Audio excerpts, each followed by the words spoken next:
Spieltag 2 in der Champions League. Başakşehir hier, der nächste Gegner aus Istanbul. An Istanbul haben wir ja sehr, sehr gute Erinnerungen. Da sind wir ja mit Dortmund Champions League Sieger geworden. Diesmal aber in einem etwas viel, viel kleinerem Stadion. Stadion Neda. Nicht mal Oberrang, nur einen Unterrang haben sie. Ein, zwei kleine Veränderungen. Buffon im Tor, Rugani und Schade. Für Kulusewski, für Bremer und natürlich für Castells im Tor. Es wird Zeit heute für die ersten 3 Punkte, auch hier in der Gruppenphase.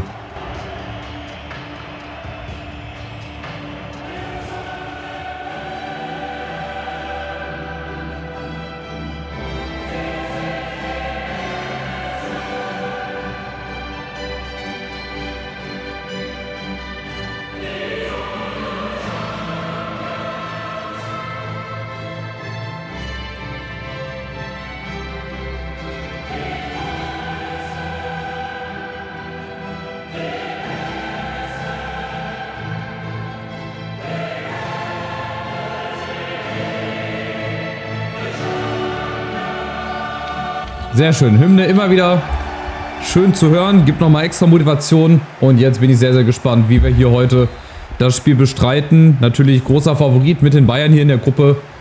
Und auch aufgrund der letzten Spiele in der Liga. Das sah wirklich schon richtig gut aus. Viel besser als am Anfang. Ich erinnere nur an dieses wilde 4:4 gegen den AC Mailand.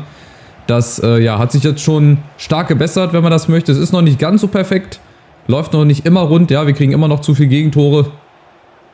Und zu wilde Spiele, aber das kriegen wir auch noch irgendwann hin. Und wie gesagt, heute, das ist ein Spiel, da müssen wir 3 Punkte holen. Um schon mal Platz 1 so ein bisschen für uns vielleicht klar zu machen. Es kann ja auch sein, dass die Bayern ausrutschen gegen Brügge. Dann sind wir ja in einer richtig guten Ausgangsposition. Wir müssen einfach diese beiden Spiele gegen Başakşehir und gegen Brügge gewinnen. Und starten mit einem Traumtor. Federico Chiesa, den hat er sich aber aufgehoben. Das kann man aber machen. Spektakulär.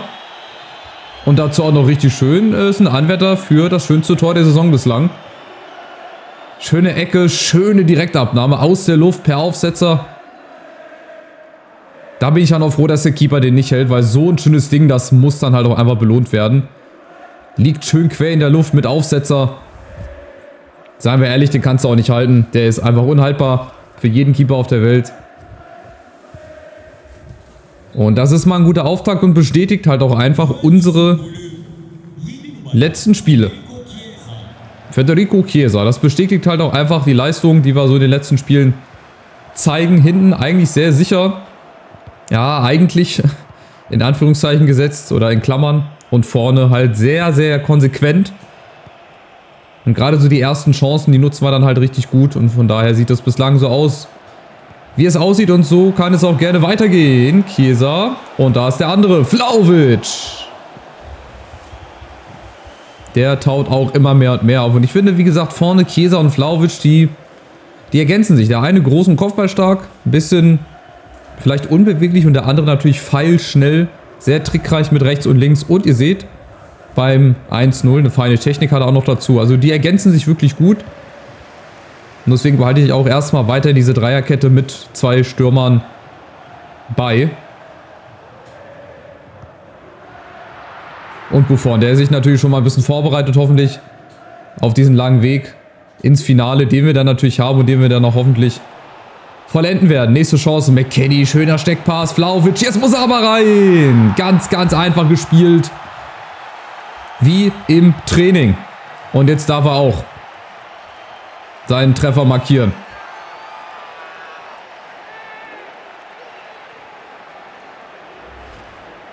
Sehr, sehr schön und auch ganz, ganz einfach. Hier gewartet, bis Vlahovic genau im richtigen Moment durchläuft und nicht im Abseits steht. Und dann kriegt er den Ball durch die Spitze oder durch die Lücke in die Spitze, in die Tiefe. So heißt es ja neudeutsch. In die Tiefe gespielt. Und dann bleibt er eiskalt.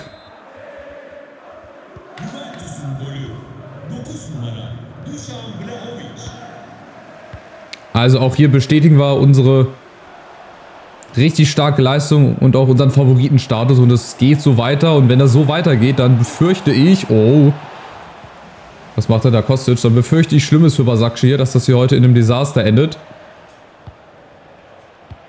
Bislang findet das Spiel nur in einer Hälfte statt. Natürlich, ihr seht, die stehen hinten drin. Klar, die haben sich auch nichts Großes wahrscheinlich ausgemalt. Aber dass die so tief hinten drin stehen, na gut, mir soll es recht sein. Wir machen das hier ganz leicht, ganz easy peasy. Und auch über Kostic, ja, mit dem Außenriss. Weiterhin beschäftigen, ne? Auch wenn der Ball nicht so gefährlich aufs Tor kommt, aber immer wieder beschäftigen. Und ihr seht, das hat jetzt schon leichte Trainingsspielzüge oder ja, Trainingsspielcharakter. So muss man das ja sagen. Dadurch, dass die Außen halt immer wieder frei sind, im Normalfall, können die halt auch nicht draufpreschen wie die Verrückten, weil ansonsten gibt es richtig viele Gegentore. Nächster Versuch und wieder Rugani dazwischen, Ndika. Und dann wie immer eigentlich schnell über die Außen. Der klappt jetzt mal nicht. Fast 70% Ballbesitz. Also auch das bestätigt das. Dass wir uns hier durchsetzen müssen. Einfach in der Gruppe. Dann auch gegen Brügge. So muss das dann in den Spielen genauso ablaufen. Und gegen Bayern im Rückspiel mal gucken. Das sah gar nicht so schlecht aus bei uns. Das 0-0. Und in München sehe ich uns auch definitiv nicht chancenlos. Apropos Chance. Nächste folgt zugleich. Chiesa. Ja, der dreht sich um die eigene Achse. So oft er will. Den Platz und die Zeit hat er heute. Sehr, sehr erschreckend bislang bei Sakshi hier, muss ich sagen. Also wirklich überhaupt gar keine Chance. Und wieder die Anfeuerungsrufe aus dem PSG-Block. Das ist doch auch ein Bug oder so. Das ist genauso wie, als wir die Real Madrid-Banner bei uns im Pokalfinale gehabt haben. Sowohl Champions League als auch DFB-Pokal. So ist es hier wahrscheinlich die Anfeuerung der PSG-Fans. Naja, ihr seht, das ist sehr mutlos, sehr harmlos, sehr blind auch irgendwie teilweise, wie die hier anlaufen. Das ist ja für uns überhaupt gar keine Herausforderung. Aber ich genieße auch solche Spiele, ja. Ich habe ja gesagt, wenn wir auch so Spiele mal dabei haben, gerne.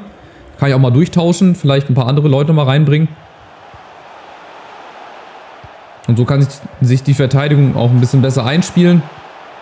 Sich ein bisschen besser abstimmen und mal gucken. Jetzt kommen sie vielleicht doch, nachdem ich so groß angekündigt habe.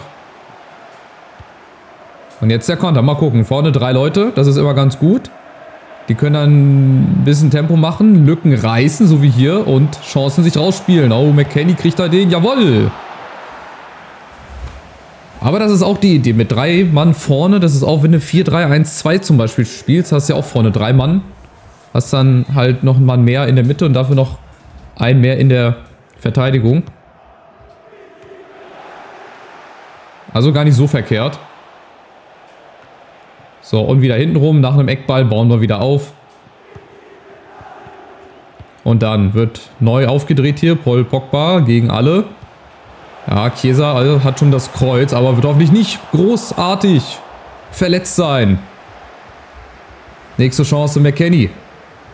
Ja, das Kreuz wird angezeigt. Müssen wir gleich mal gucken, ob wir Larsson reinbringen. Nicht, dass da noch was Schlimmeres ist bei Chiesa.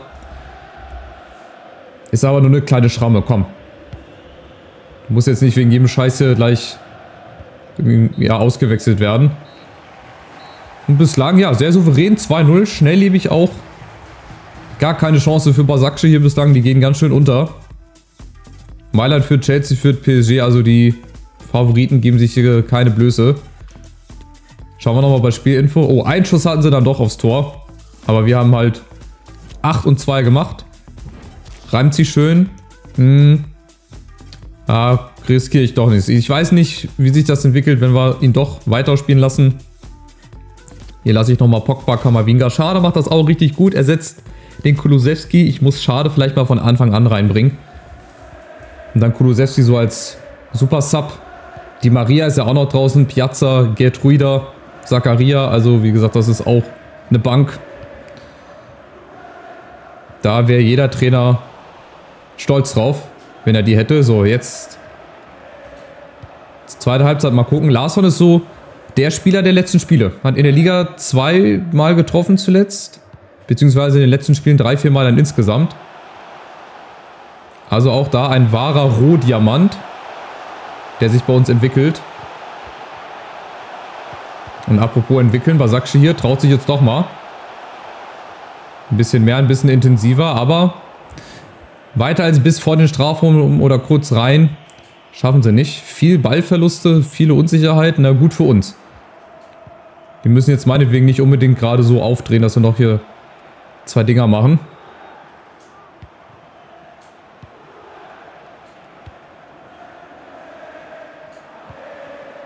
Und wieder ganz einfach, das sind ja große Lücken, du liebe Zeit, McKennie, da hätten wir sogar noch Platz gehabt, uns zu drehen.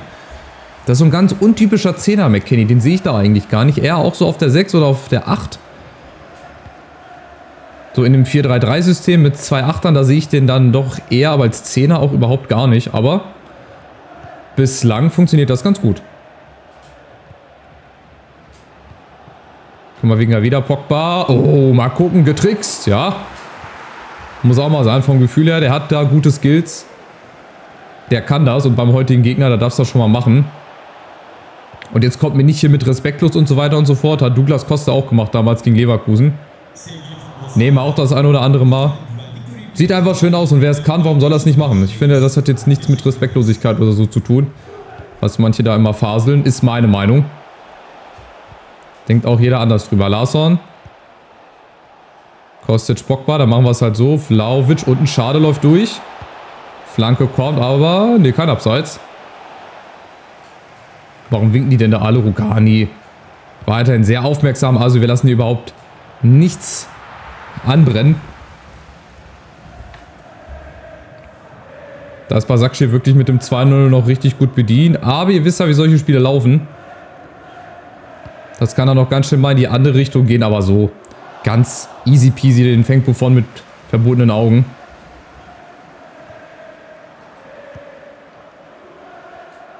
Und die nächste Chance, vielleicht nochmal ein Tor nachlegen. Dass wir mindestens mal ein Tor hier sehen in der zweiten Halbzeit. Weston McKennie auch er, der läuft viel, der gewinnt viele Zweikämpfe, sucht immer wieder diese Räume, die sich dann ergeben, so wie Kamavinga hier, das ist Abseits, schade, ganz knapp. Aber genau diese Räume, die beläuft er halt auch ganz viel. Jetzt können wir mal Zakaria bringen, schon mal ein bisschen vorausschauend, auch auf das nächste Ligaspiel, das ja gegen Inter ist. Das ist halt wirklich Spitzenspiel. Der erste gegen den zweiten, beide punktgleich. Beide dieselbe Tordifferenz, glaube ich sogar. Nur wir haben halt ein paar Tore mehr geschossen. Und halt dementsprechend noch weniger kassiert. Von daher, ich freue mich. Bin sehr, sehr gespannt. Das wird hoffentlich ein richtiges Hammerduell. Und hier haben wir jetzt noch eine Viertelstunde mit Nachspielzeit. Mal gucken, vielleicht bäumt sich ja Başakşehir auch nochmal auf. Oder wir machen das 3:0. Im Gegenteil. Plötzlich der Anschlusstreffer aus dem Nichts. Aus dem absoluten Nichts. Wie so häufig durch Daniel Aleksic. Strammer Linkschuss von der 16er Linie und Buffon da ohne Chance. Aber das ist es halt, ne? Du bist wirklich das ganze Spiel über lang überlegen. Lässt eigentlich keine Torchance zu. Und dann kommt Daniel Aleksic. Und bringt Başakşehir wieder ran auf ein Tor. Und deswegen sage ich, also ganz 100% souverän sieht das hier bei uns noch nicht aus. Aber gut, das sind halt auch wir. Wir machen Gegner auch immer wieder unnötig stark. Und genau das befürchte ich jetzt, dass sie jetzt nochmal die letzten 10 Minuten hier Volldruck machen werden. Aber da müssen wir jetzt halt einfach nochmal gegenhalten. Vielleicht auch nochmal ganz kurz umstellen aufs 4-2-3-1. Das hat ja auch im letzten Spiel dann ganz gut geklappt zum Schluss. Vielleicht, mal gucken. Ich warte nochmal den einen Angriff hier ab. Vlahovic mit Schade, wenn es jetzt mal ein bisschen schneller geht. Ja, das war gut gespielt, aber... Ne, kein Abseits. Oh. Ich dachte schon, er schießt ihn so, weil es Abseits war, aber war es dann doch nicht. Kostic souverän abgelaufen. Oh, Zakaria, das ist kein Foul. Die gehen nochmal ran hier, die wollen es wissen. Die wollen es nochmal wissen. Kutucu. Und Schade, passt auf. Der hat ein gutes Stellungsspiel, hat jetzt viel Tempo und der kann jetzt ein bisschen Luft aus dem Spiel nehmen. Oh, aber muss er im Spiel auch bleiben. Ich stehe jetzt nochmal um die letzten Minuten, auch wenn es nur 2-3 Minuten sind, aus 4-2-3-1. Das sehe ich jetzt einfach als das etwas stabilere System. Das können wir gleich so lassen. Vlahovic schon mal raus. Kulusevski nochmal frischer Mann, frische Kräfte. Nochmal ein bisschen Speed für vorne und auf 4-2-3 einstellen.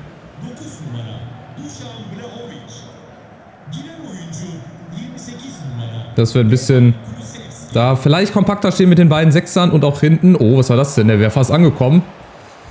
Gebt nochmal den Freistoß. Letzte Minute jetzt. Lass uns das nicht verspielen. 3 Punkte müssen hier heute her, auf jeden Fall. Und wenn wir den Ball jetzt nochmal halten, ich glaube, dann haben wir es. Das müsste die Entscheidung sein. Nochmal ein Ball in die Tiefe auf Schade. Kein Abseits. Da winkt Kulusewski. Schade guckt. Und Kulusewski nochmal mit der letzten Chance. Das dürfte es dann aber auch gewesen sein, oder? 2 Minuten sind rum, jawohl. Also am Ende dann doch nochmal knapper als gedacht. 2-1. Aber egal, unterm Strich zählen immer nur die 3 Punkte. Und die haben wir auch heute geholt. Ich bin gespannt, wie die Bayern gespielt haben. Auf jeden Fall setzen wir uns erstmal unter den ersten beiden fest. Also wir sind voll auf Kurs Achtelfinale. Am Ende hatten wir dann 12:2 Schüsse. Das ist wieder ganz typisch, ey. Du machst so viel fürs Spiel. Bist eigentlich schon der gefühlte, sichere und klare Sieger. Und dann musst du halt das Ding mit dem 3. Tor beenden. Und dann kommt der Gegner nochmal ran. Oh, Chiesa hat sich verletzt. Oh nein, für 5 Tage. Na, von wegen, das wird nicht so schlimm sein. Ich dachte, er hätte sich nur einen Nagel eingerissen oder so. Jetzt fällt er für 5 Tage aus. Und natürlich dann auch für das Spiel gegen Inter. Das ist natürlich eine herbe Hypothek, die wir da haben. 1, 2, nee, der wird nicht fit. Der wird leider nicht fit. Letzte Möglichkeit, Mannschaft absenden. Ja, mach doch. Hey, das wollte ich nicht. Ich simuliere immer alles. Müssen wir gleich mal gucken, wie wir den ersetzen. Ob wir mit Kulusewski oder ob wir dann nur mit einer Spitze spielen. 4-2-3-1 und dann haben wir halt Vlahovic nur vorne. Ich muss dann mal gucken, wie wir das machen. Das ist natürlich bitter. Oder wird er fit? Nee. Gerade vor der Länderspielpause. Also hier, das ist die Ausgangslage. Erster gegen Zweiter. Die anderen dahinter haben schon gespielt. Rom, Turin und der AC Mailand. Also, wir können uns schon mal absetzen. 3 Punkte vor Inter, 5 Punkte vor Rom, Turin und 6 Punkte dann vom AC Mailand. Das wäre sehr, sehr gut. Aber ich würde sagen, tja, was machen wir? Ne, Larsson vorne rein. Dafür haben wir ihn ja. Larsson erstmal vorne rein. Chiesa und dann müssen wir...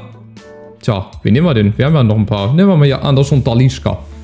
Anderson Talisca auf die Bank und dann könnten wir wirklich 4-2-3-1 spielen. Larsson auf der Außen, der ist auch schnell. McKennie muss halt Philipp Kostic mal Linksverteidiger machen, macht er auch mal. Dann müssen wir 4-2-3-1 spielen, gezwungenermaßen, oder? Ne, wir können auch das spielen, wir gucken mal. Also, nächstes Spiel, Topspiel. Wenn ihr es nicht verpassen wollt, lasst ein kostenloses Abo da. Einen Daumen nach oben für diese Folge. Und dann sehen wir uns beim Topspiel in Mailand. Macht's gut. Ciao, ciao.